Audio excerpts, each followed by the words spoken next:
How much suffering can you take in without being changed?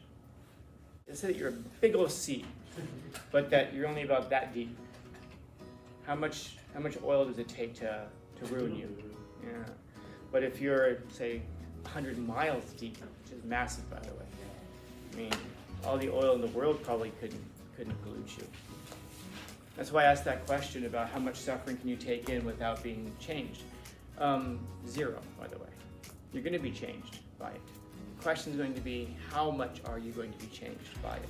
And how much you're going to be changed by it is going to be determined by the depth of your character, the depth of your personality. How much suffering can you take in before you're changed? Yeah, 0. You're going to be changed by all of it. Are you going to be aware of it, though? Because just like the sea, your mind's working 24/7, but what's it working to do? Is it working to clean and filter? Or is it working to breed more of it? In other words, at the end of your life, what are you going to be? You're going to be as clean of a sea as you could be. Or using like a cesspool, you know? Depends on which one you take in.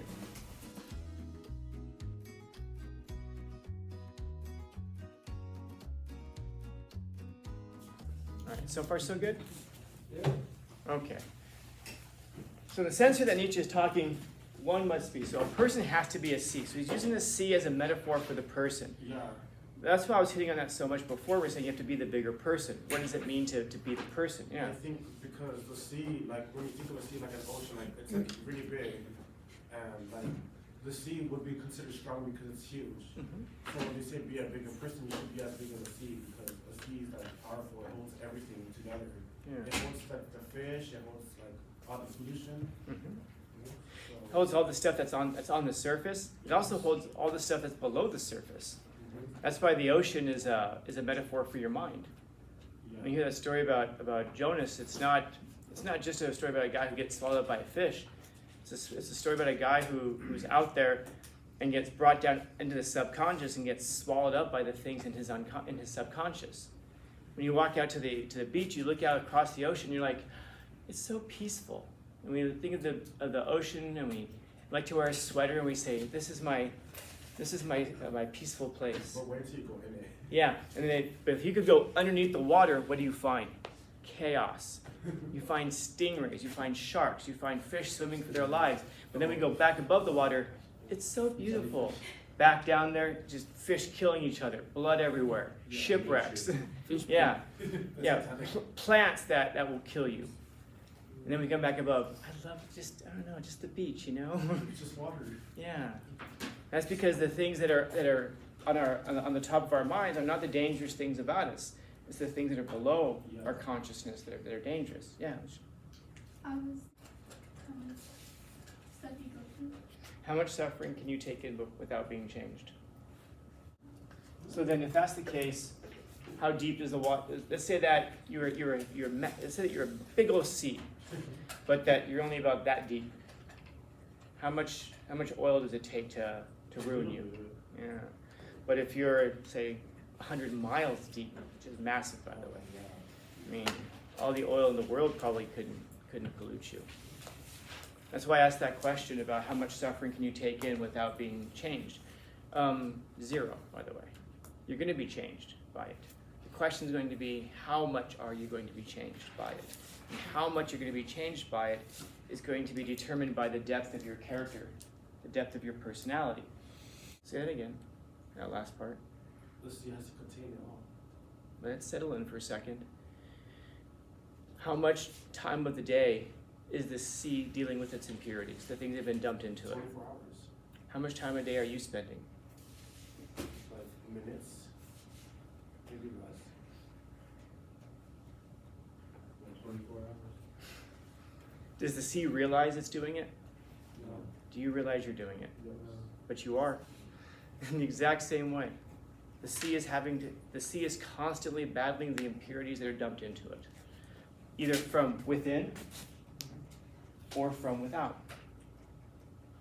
And so the things that you're constantly having to filter through your mind, you just don't even realize it. It's happening at an unconscious level the same way that it does with the sea. If we dump all the oil in the world into all the world's oceans, what would happen? Well, obviously we have very oily water for a while. But over time, maybe 100 years, 200 years, maybe even 1,000 years, the Earth has time. We don't, but the Earth has time. Eventually, the ocean will filter that out. We know that because we see it happen with oil spills. You know, when there's an oil spill, yeah, we go out there, we clean it up, but all that we're doing is we're just facilitating, we're speeding up the process that nature's going to do anyway. Nature's going to work it out. It's going to clean everything up. And hopefully our minds are as well. But why is it? Well, because the ocean is equipped naturally with the ability to do that. And it's just what it does naturally. That's where we're different from the sea. It's not natural for us. It's natural for us to be changed by those things that we encounter. How much suffering can you take in before you're changed? Yeah, zero. You're going to be changed by all of it. Are you going to be aware of it, though? Because just like the sea, your mind's working 24/7, but what's it working to do? Is it working to clean and filter, or is it working to breed more of it? You know, like when we talk about those negative influences, there are things that stand out to us dramatically, like family. And I don't know how many of us have really negative influences in our family. I don't know. By the way, I know some people do. I hear it from you guys. Even like with regards to having like too much pressure. I wonder how many of us have too much pressure. You know, I'll leave it with just one statement, not to be a jerk, but I think a lot of us could do much better if we had more pressure. I think that I mean I love you guys, man, but I gotta pay you guys if you remember what this means. But I think that the problem that most of us have is we don't have enough pressure on us. You know, we're left to our devices too much. Isn't that one of the problems in this class, that I don't put a whole bunch of pressure on you to get things done? I leave it to you. And one of the things I discover is that there's probably not enough pressure at home, which is why it's so easy to not do anything here. Because if there was pressure at home after 17, 18 years of being raised in that environment, you'd probably be a diamond by now, and you'd be ready to cut through everything. But I'll leave it at that. I like this idea of unfair judgment, because a lot of judgment is deserved, but it's the unfair part that's there. Undue shame, the influence our friends can have. And then this is what was interesting to me, that we mentioned earlier, that I've never seen this. There's a pollution that's happening inside of our minds as well. It's kind of breeding itself almost. What's that? Yeah, the negative thoughts that come from all of these things. But the things that we oftentimes miss, and I don't know if we miss it because we don't want to face it, or if we miss it because it's so obvious to us, or if we miss it because we just don't notice it. But it's the stuff that we take into our minds voluntarily, the stuff we pay for. You know, music, movies, TikToks,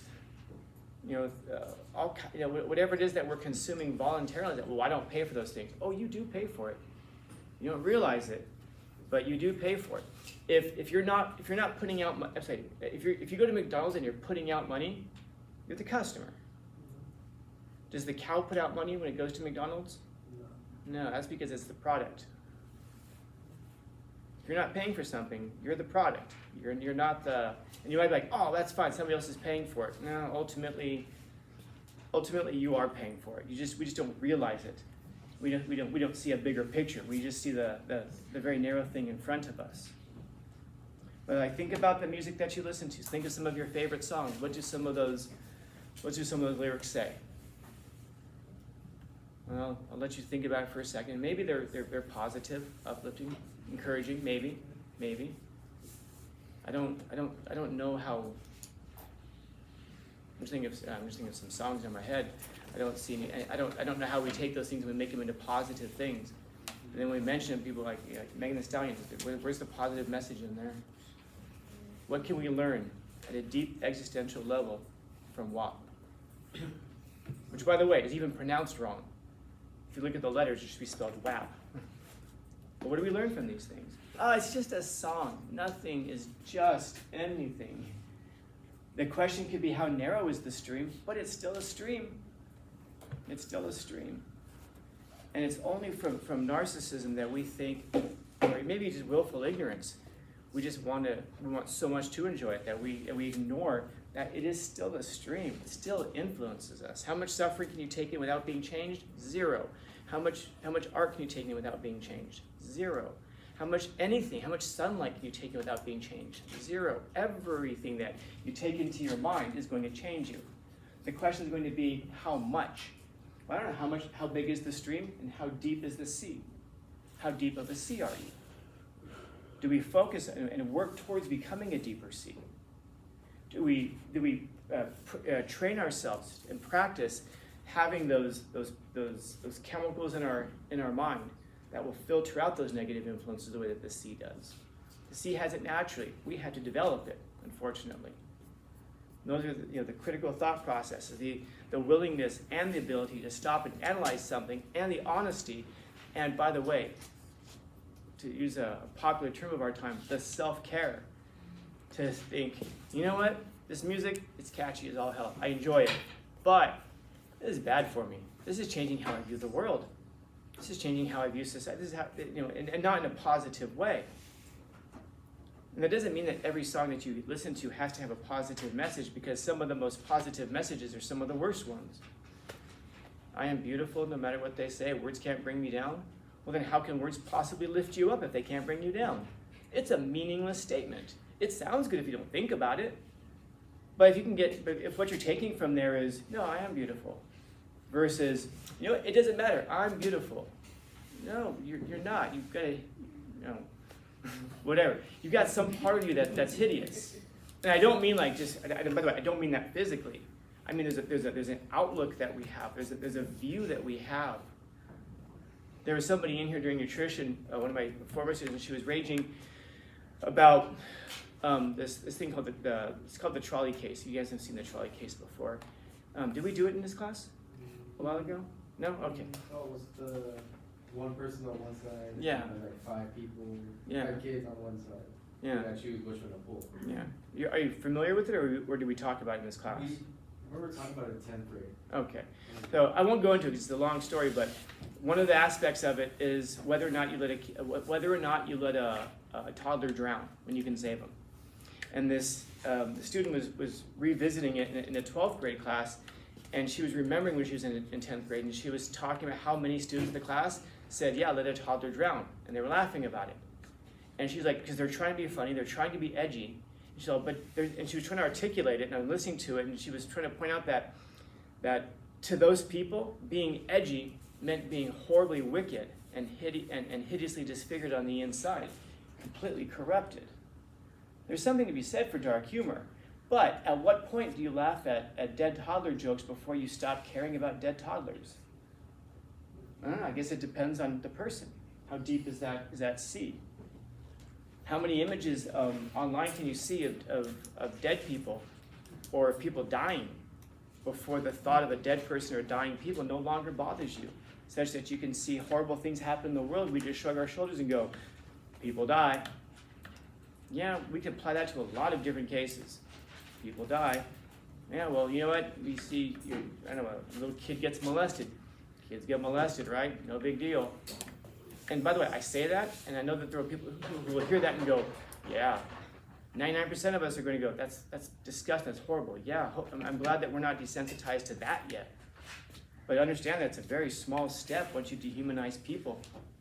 That's why I joke about, but I do hit on that thing all the time. We don't deserve dogs. Come on, really? People, the most recent study I saw on it for the first time ever, more people would save their dog from dying than they would save a stranger from dying. In other words, if you had a choice to save your dog or save a stranger, more people, according to the study for the first time I've ever seen it, said they would save their dog before saving a human. It's like, why? Well, because, we don't deserve them, we're a virus. What's happened to us, man? What happened to you? What happened to us in school that we're being taught that things like having children is a terrible thing? Do you understand that when you have children, you're perpetuating the human race? You're perpetuating a civilization. And yet we say things like, yeah, but we shouldn't because, housing prices. Oh, there's too many humans. If you think there are too many humans, you've never been on a plane before, man. If you've been on a plane before, you look out one of the windows, what do you see for miles and miles, if not hundreds of miles? Open space everywhere.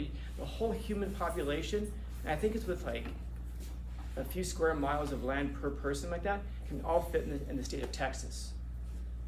Maybe we should do that. We'll improve Texas. We'll send the whole world to Texas. Have all of our warriors there. It's not a problem of that, but there is a problem of attitudes, certainly. My point to all of that is, though, is that if you really believe humans are just a virus, well then, geez, why would you ever help your fellow person? Why would you ever help anybody? Why would you care if people live or die? And then I know people will sit there and go, I don't. You know, then the indoctrination is complete. The streams are too much for you. You've got too much of that negativity. Hopefully the longer you live, just like the longer the ocean exists, that oil, that impurity will be filtered out naturally. Hopefully, that just the experiences of life will deepen you and deepen your personality, such that those things will start, seeing human suffering or seeing problems. Or, hopefully that will start to impact you. And by the way, I say that because, some of that stuff is funny. Hope, at 18. It's probably even funnier at 12. But if what's funny to you at 12 is the same thing that's funny to you at 32, or 42, or 52, then you might need to have to check your humor. If you're in your 50s and someone farts and you start, it might be a problem with you at 50. I'm not saying you have to be repulsed by it, but I'm saying if it's still funny, then there might be something wrong with the humor. You should deepen over time. You shouldn't deepen to the point that you forget about being able to laugh at simple, funny things. It's like that you lose the ability to laugh at simple things because a lot of stuff is funny. But you should deepen in every way. Your intellect should deepen. You as your personality, your belief systems, the things that animate you in the world should deepen. Everything about you should deepen. I don't know if you ever met somebody who's an old person who's just not a deep person. I know you all have. We all have. There's a lot of people who just fail to develop and fail to deepen. And I mean that as a failure. Because it's a natural thing that we should get better. And yet we don't. And one of the things that stops us from deepening is those influences, those things that stop us from growing. The things that stop us from seeing the beautiful things in life because it narrows our focus. Stuff that focuses on the negativity such that we never get to see the positivity of the world. Is there negative? Yes, I've said it a million times. Any fourth grader can look at the world and say, things aren't equal. And we all go, oh, that's the wisdom of children. Why should they be equal? There's the wisdom of adults. If you can answer that question, it's not an easy question to answer. Should things be equal? That's a really hard question to answer. So if you think so, then you think that the fourth grader and the 40-year-old should have the same voting rights? You think they should have the same property rights? None of us really believe that. So we should be aware that we should deepen. We shouldn't resist it. Just be aware that how much, when we do deepen, what gets deeper about us? Is it the impurities or is it the purities? Is it the good, virtuous parts of our personality, or is it the negativity? In other words, at the end of your life, what are you going to be? You're going to be as clean of a sea as you could be. Or you're just going to be like a cesspool, Depends